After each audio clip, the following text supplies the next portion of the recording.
In today's video, I'm going to teach you how to freeze rows in Google Sheets, a handy feature that will make navigating your data much easier. Whether you're managing financial data, organizing survey responses, or tracking project tasks, freezing rows can help keep key information in view at all times while you scroll through the rest of your sheet.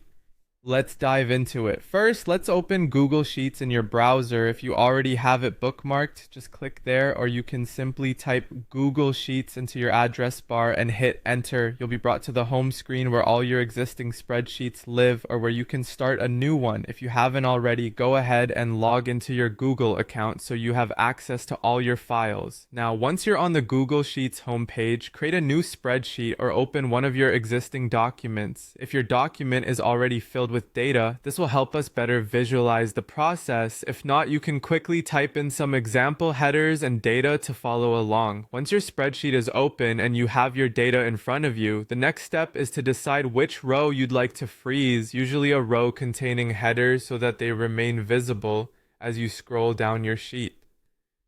For this demonstration, let's assume you want to freeze the first row of your sheet. This is common as it often contains headings for your columns. To freeze your desired rows, click on the row number immediately below the row or rows you wish to keep fixed.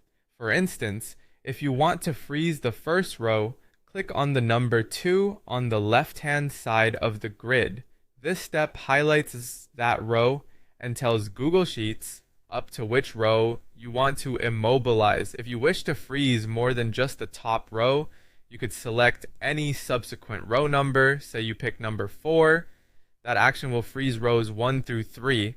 Now, directing your attention to the toolbar at the top of the sheet, look for the View menu. Click on it to reveal a drop-down menu. From this list, hover over Freeze to activating a sub-menu. Here, you'll see options allowing you to freeze 1 row, 2 rows, or even up to the current row you've selected.